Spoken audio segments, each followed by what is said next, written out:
Misang alay para sa paggunita sa mga martir na sina Papa San Cornelio at Obispong si San Cipriano.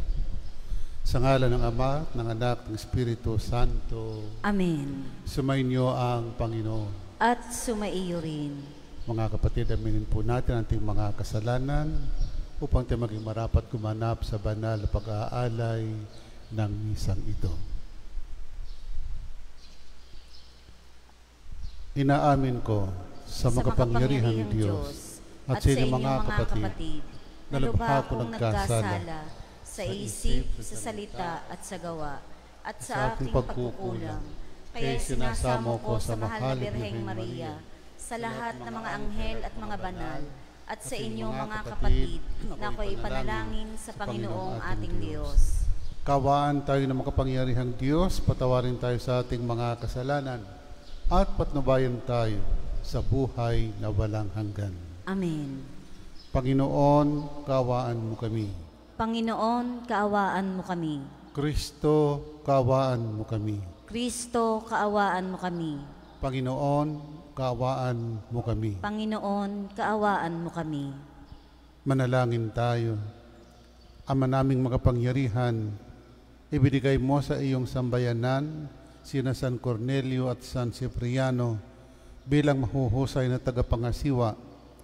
Bilang katugunan sa kanilang pagdalangin, kami ay gawin mong matibay sa pananampalataya at katatagan at masigasig na gumagawa para sa pagkakaisa ng sambayanan sa pamagitan ni Jesucristo kasama ng Espiritu Santo magpasawalang hanggan.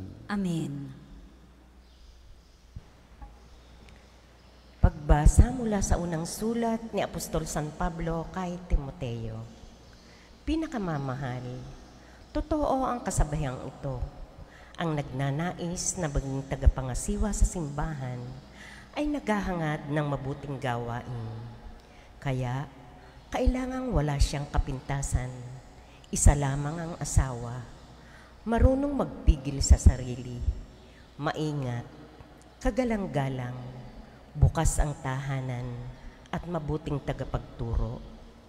Kailangan din siya hindi mahilig sa alak, hindi mapusok kundi mahinahon, at maibigin sa kapayapaan. Hindi gahaman sa salapi. Kailangan siya'y mahusay mamahala sa sariling sambahayan, iginagalang at sinusunod ng kanyang mga anak. Paano makapangangasiwa ng maayos sa simbahan ng Diyos ang isang tao kung ang sambahayan lang niya'y hindi kayang pamahalaan? Kailangan siya'y matagal ng nananampalataya. Kung hindi, baka siya'y maging palalo at tuloy mahatulan gaya ng diablo. Kailangan din siya'y iginagalang ng mga taong hindi kaanib sa simbahan at nang di siya mapulaan at hindi mahulog sa bitag ng diablo. Kailangan namang ang mga magiging tagapaglingkod sa simbahan ay marangal, tapat mangusap, hindi sugapa sa alak at hindi saking. Kailangan sila'y tapat sa pananampalataya na ating ipinahayag at walang dapat ikahiya. Kailangang subukin muna sila at makitang marapat bago gawing tagapaglingkod. Kailangan ang kanilang mga asawa ay matitino at hindi mapanirang puri kundi mabait at tapat sa lahat ng bagay. Kailangan ding isa lang ang asawa ng isang tagapaglingkod sa simbahan. Maayos siyang mamamahala sa sariling sambahayan at mabuting magpasunod sa kanyang mga anak. Ang tagapaglingkod na tapat sa tungkulin ay igagalang ng lahat at buong tapang nilang maipapahayag ang pananampalatayang napasa atin dahil sa ating pakikipagkaisa kay Kristo Jesus. Ang salita ng Diyos. Salamat sa Diyos. Malinis na pamumuhay ang aking pagsisikapan. Malinis na pamumuhay ang aking pagsisikapan. Ang aking awitin ay ang pagtatapat at ang katarungan. Ako'y umaawit patungkol sa iyo, o poon kong mahal. Ang aking susunding tumpak na ugali walang kapintasan. Kailan ka kaya darating sa akit ako'y lalapitan? Malinis na pamumuhay ang aking pagsisikapan. Malinis ang buding, mamumuhay ako sa aking tahanan. Sa buhay kong ito, ang gawang masamay, di ko tutulan. Malinis na pamumuhay ang aking pagsisikapan. Siyang naninira ng kanyang kapwa'y aking wawasakin. Di ko papayagan ang mapagmalaking hambog kung tumingin. Malinis na pamumuhay ang aking pagsisikapan. Ang lahat ng taong nagtatapat sa Diyos, ako ay kaisa. Sa aking palasyo ay papayagan ko na doon tumira. Kung tunay na tapat ay tutulutan ko na maglingkod sila. Malinis na pamumuhay ang aking pagsisikapan.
Sumainyo ang Panginoon. At sumaiyo rin. Ang mabuting balita ng Panginoon ayon kay San Lucas. Papuri sa iyo, Panginoon. Noong panahon iyon, pumunta si Jesus sa isang bayang tinatawag na Nain. Sumama sa kanyang mga alagad at ang napakaraming tao. Nang malapit na siya sa pintuan ng bayan, nasalubong niyang libing ng kaisa-isang anak na lalaki ng isang babaeng balo. Marami ang nakikipaglibing. Nahabag ang Panginoon nang makita ang ina ng namatay at sinabi sa kanya, "Huwag kang tumangis." Lumapit siya at hinipo ang kinalalagyan ng patay at tumigil naman ang mga dala nito. Sinabi niya, "Binata, bumangon ka."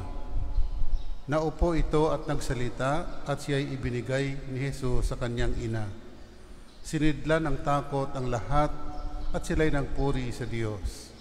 Ang sabi nila, "Dumating sa atin ang isang dakilang propeta.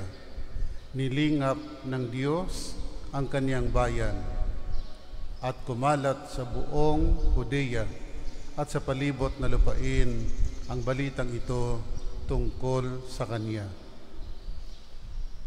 Ang mabuting balita ng Panginoon. Pinupuri ka namin, Panginoong Hesukristo. Magandang umaga po sa ating lahat. Magandang umaga po, Father. Tatapos lang po kahapon ng piyesta ng Ina ng Hapis, Our Lady of Sorrows. Ngayon ay Ebanghelyo, ay isang balong ina uli na namatayan ng anak. At kita ni Jesus ang hapis, ang lungkot. Madali naman po makita ang lungkot. Pagka ng isang tao, pag ito'y katulad ng isang inang nawala ng anak, sapagkat the greatest pain daw sa mundong ito ay yung isang inang mawala ng anak. Yun po, that is the most visible pain sa mundong ito. Yung ibang sakit, yung ibang hapis, yung ibang pain, madali rin makikita. Pero mas mabilis makita, maramdaman pagka ang hapis ay katulad nung dinagdadaanan ng isang ina. Ngayon po, ang mahalaga po rito, anumang uri ng sakit o ng hapis o ng dalamhati sa mundong ito, unang mahalagay makita natin, maramdaman, at gumawa tayo ng paraan para maibsan ang sakit na yon.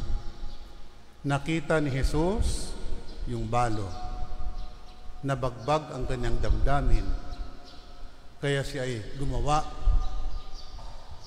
ginamit niya ang kanyang kapangyarihan para maibsan, mabawasan, mawala ang lungkot ng isang ina. Yun pong ating pagnilayan ngayon. Sa mundong ating ginagalawan, ano po bang lungkot ang ating nakikita? O nakikita po ba natin? Maaring hindi isang inang nawala ng anak. Maaring isang bayan, tulad ng Pilipinas ngayon, nalugmok. Maaring hindi natin nararamdaman sa ating mga sarili dito, ating bayan. Pero in general, ang Pilipinas ay talagang nakakaawa. Pag nakawan ka ba naman ng bilyon-bilyon? Nakakaawa. Maraming nakakaawa. Nakikita po ba natin yon? At pag nakita po natin, ramdam ba natin ang hirap nila? Nararamdaman ba natin ang hirap ng mahihirap? Kung nakikita natin, nararamdaman natin, ano ang pwede nating gawin? Nakita ni Jesus, nabagbag ang kanyang kalooban, ang kanyang damdamin, kanyang puso, kaya yung kapangyarihang nasa kanya, ginamit niya para maibsan ang lungkot ng isang ina na nawala ng anak. Lahat po tayo ay may kanya-kanyang pwedeng maitulong. Hindi po pare-pareho. Pero bawat isa ay may kanyang kakayanan para pag nakita mo at nararamdaman mo ay pwede mong gamitin, pwede mong gawin. Yun po ang ating pagnilayan ngayong umaga. Una, tingnan po natin sa palibot. Maaring hindi isang ina na nawalang ng anak na literal. Pero ang tawag din po natin ay inang bayan. Inang bayan, ang daming anak ng bayan na naghihirap. Nakikita po natin, damhin po natin ang kanilang paghihirap, at kung ano man ang meron tayo, ay atin pong gamitin para makatulong, para maibsan ang lungkot na ito. Sa ngalan ng Ama, ng Anak, ng Espiritu Santo. Amen. Mga kapatid, gumawa ng mga himala si Jesus upang ipakita ang kaniyang banal na habag at kapangyarihan. Puno ng pagkamangha sa ganitong mga kahangahangang bagay, manalangin tayo sa Ama na nagsugo sa ating tagapagligtas, kaya ating tutugon sa bawat panalangin, Diyos ng buhay, mahabag kayo sa amin. Diyos ng buhay, mahabag kayo sa amin.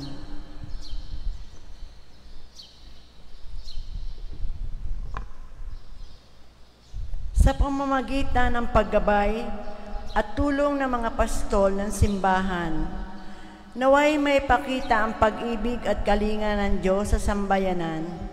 Manalangin tayo sa Panginoon. Diyos ng buhay, mahabag kayo sa amin. Ang gobyerno naway maging daan ng mahabaging pag-ibig ng Diyos sa katangitanging pagkalinga at pagtulong na kanilang ibinabahagi sa mga dukha at mga may sakit. Manalangin tayo sa Panginoon. Diyos ng buhay, mahabag kayo sa amin. Yaong mga nagdusa sa pagkawala ng kanilang mahal sa buhay, naway muling sumampalataya sa buhay sa tulong ng Diyos. Manalangin tayo sa Panginoon. Diyos ng buhay, mahabag kayo sa amin. Ang mga may sakit, katulad ng anak ng balo, naway makadama ng pagmapagaling ng kamay ni Jesus. Manalangin tayo sa Panginoon. Diyos ng buhay, mahabag kayo sa amin. Ang mga tapat na yumao, naway muling ibangon sa kaganapan ng buhay sa presensya ng Diyos. Manalangin tayo sa Panginoon. Diyos ng buhay, mahabag kayo sa amin. Ama naming Diyos, gabayan mo kami upang aming mahipo ang mga may pusong wasak at matulungan silang madama ang iyong anak na dumito sa amin. Hinihiling namin ito sa ngalan ni Kristong aming Panginoon. Amen.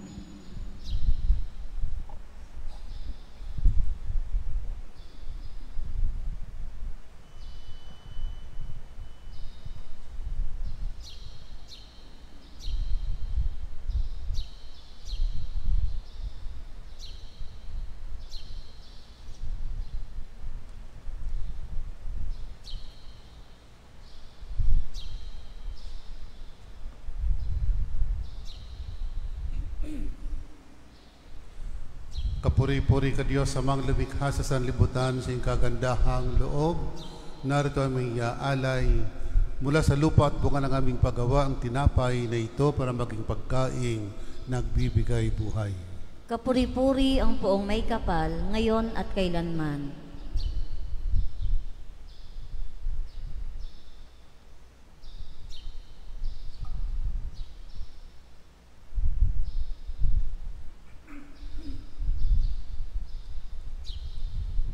Kapuri-puri ka Diyos sa mga lumikha sa sanlibutan sa iyong kagandahang loob.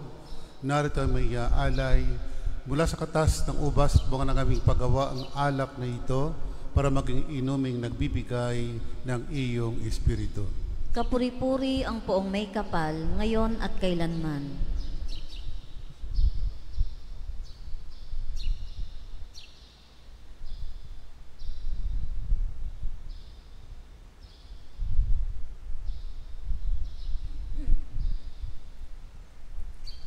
Manalangin kayo mga kapatid upang paghahain natin ay kalugdan ng Diyos, Amang makapangyarihan.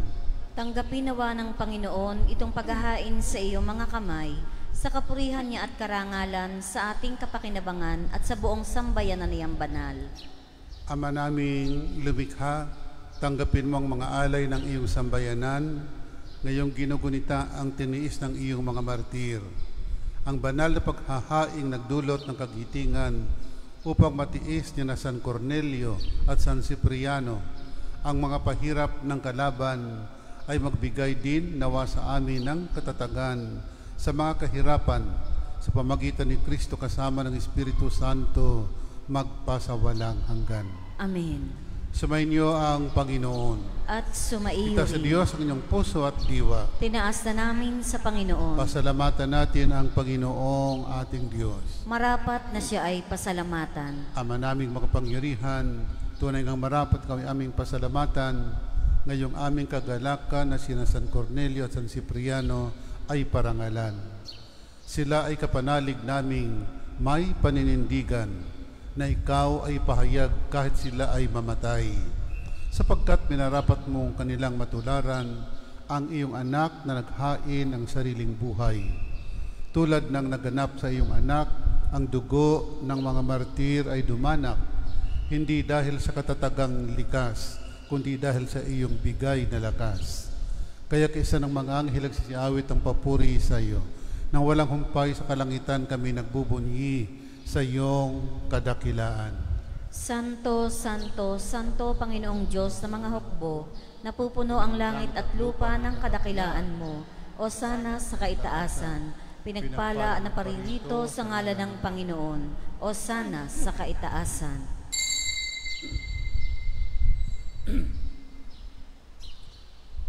Ama naming banal, ikaw ang bukal ng tanang kabanalan, kahit sa pamagitan ng Espiritu gawin mong banal ang makaloob na ito, upang para sa amin maging katawan at dugo ng aming Panginoong Hesukristo. Bago niya pinagtiis ang kusang loob na maging handog, hinawakan ng tinapay, pinasalamatan kanya, pinaghati-hati niya yon, niabot sa kanyang malagad at sinabi, tanggapin inyong lahat ito at kanin. Ito ang aking katawan na ihahandog para sa inyo.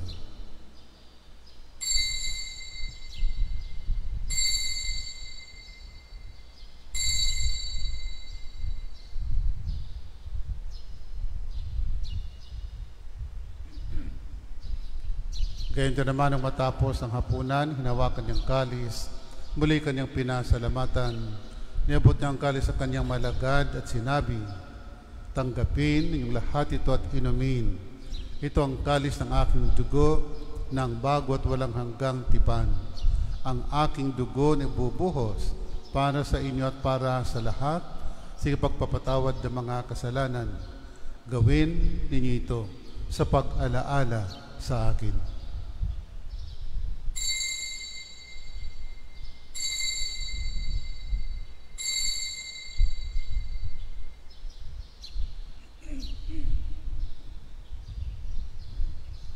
Ipagbunyi natin ang misteryo ng pananampalataya.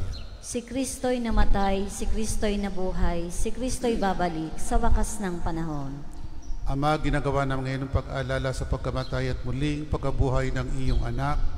Kaya tiniaalay namin siyang tinapay na bibigay buhay at ang kalis na nagkakaloob ng kaligtasan. Kami nagpapasalamat dahil kami iyong minarapat at tumayo sa harap mo para maglingkod sa iyo. Isinasamo namin kaming magsasalo-salo sa katawan at dugo ni Kristo'y mabuklod sa pagkakaisa sa pamagitan ng Espiritu Santo. Ama, lingapin mo yung simbahang laganap sa buong daigdig. Puspusin mo kami sa pag-ibig kaysa ni Leo naming Papa, ni Gilbert naming Obispo at ng Tanang Kaparian.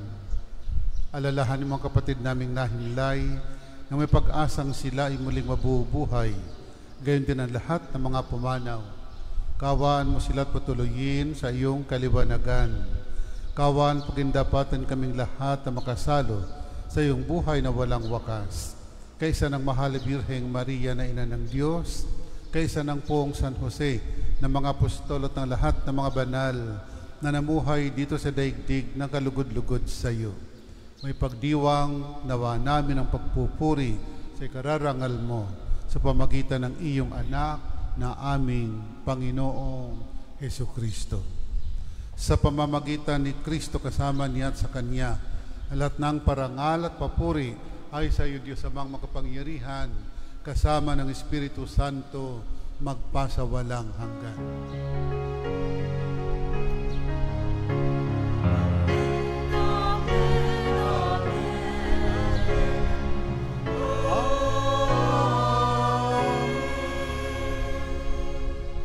Sa tagubilin ng mga kagagaling na utos sa turo ni Jesus na Panginoon natin na Diyos, ipahayag natin ng lakas loob.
Hinihiling namin kami yadya sa lahat ng masama, pagkalooban ng kapayapaan araw-araw, iligtas sa kasalanan at ilayo sa lahat ng kapahamakan.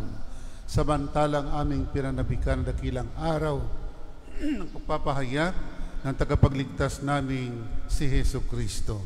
Sapagkat iyo ang kaharian at ang kapangyarihan at ang kapurihan magpakailanman. Amen. O Panginoong Hesu Kristo, sinabi mo sa mga apostol, kapayapaan ang iniiwan ko sa inyo, ang aking kapayapaan binibigay ko sa inyo. Tunghayan mo ang aming pananampalataya at huwag ang aming mga pagkakasala. Pagkalooban mo kami ng kapayapaan at pagkakaisa ayon sa iyong kalooban, kasama ng Espiritu Santo, magpasawalang hanggan. Amen.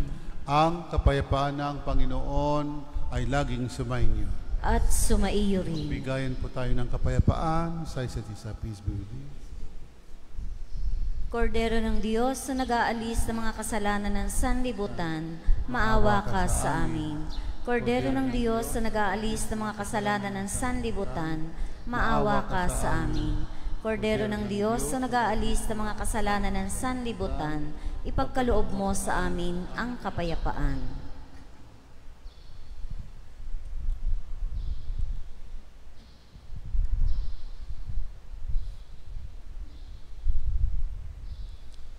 Mga kapatid, narito si Kristo ang kordero ng Diyos na nag-alis sa mga kasalanan ng sanlibutan.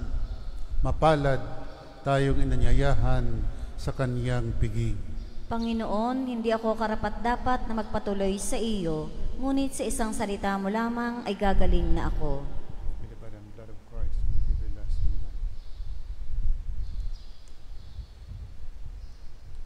Ang katawan ni Kristo. Amen.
Manalangin tayo. Ama naming mapagmahal, ngayong amin nang napagsaluhan ang haing nagbibigay buhay.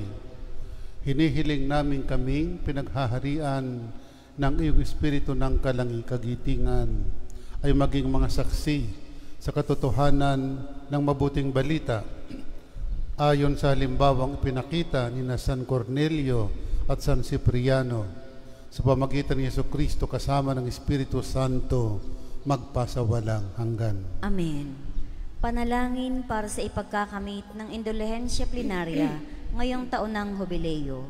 Sumasampalataya ako sa Diyos Amang makapangyarihan sa lahat na may gawa ng langit at lupa, Sumasampalataya ako kay Jesucristo, ang isang anak ng Diyos, Panginoon nating lahat. Nagkatawang tao, sila lang ng Espiritu Santo, pinanganak ni Santa Mariang Berhen, pinagpakasakit ni Poncio Pilato, ipinako sa krus, namatay, inilibing, nanaog sa kinaroroonan ng mga yumao, nang may 3 araw na buhay na maguli, umakyat sa langit, naluluklok sa kanan ng Diyos, amang makapangyarihan sa lahat. Doon magmumula, paririto at huhukom sa nangabubuhay at nangamatay na tao. Sumasampalatay naman ako sa Diyos Espiritu Santo, sa banal na simbahang katolika, sa kasamahan ng mga banal, sa kapatawaran ng mga kasalanan, sa pagkabuhay na muli ng nangamatay na tao, at sa buhay na walang hanggan. Amen. Ama namin, sumasalangit ka, sambahin ang ngalan mo, mapasa amin ang kaharian mo, sundin ang loob mo dito sa lupang para nasa langit. Bigyan mo kami ngayon ng aming kakanin sa araw-araw at patawarin mo kami sa aming mga sala para ng pagkapatawad namin sa nagkakasala sa amin. At huwag mo kaming ipahintulot sa tukso at iadya mo kami sa lahat ng masama. Amen. Aba, Ginoong Maria, napupuno ka ng grasya, ang Panginoong Diyos ay sumasa iyo. Bukod kang pinagpala sa babaing lahat, at pinagpala naman ang iyong anak na si Jesus. Santa Maria, Ina ng Diyos, panalangin mo kaming makasalanan, ngayon at kung kami mamamatay. Amen. Magsiluhod po ang lahat para sa panalangin ni Papa Francisco kay Poong San Jose. O San Jose, tagapangalaga ng manunubos, kabiyak ng puso ng mahal na Berheng Maria, sa iyo'y pinagkaloob ang bugtong na anak ng Diyos. Sa iyo si Maria ay lubos na nagtiwala, at sa piling mo'y hinubog ang pagkatao ni Jesus. Pinagpalang Jose, sa amin ay padama mo rin ang iyong pagiging ama, at gabayan mo kami sa landas ng buhay. Ipagkamit mo kami ng biyaya, awa at lakas ng loob, at ipagsanggalang mo kami sa lahat ng masama. Amen. Magsitayo po. Sumainyo ang Panginoon. At sumaiyo rin. Pagpalain ka ng makapangyarihang Diyos, Ama, Anak, at Espiritu Santo. Amen. Tapos na po ang ating pagdiriwang, humayo kayo mapayapa upang ang Panginoon ay mahalin at paglingkuran. Salamat sa Diyos.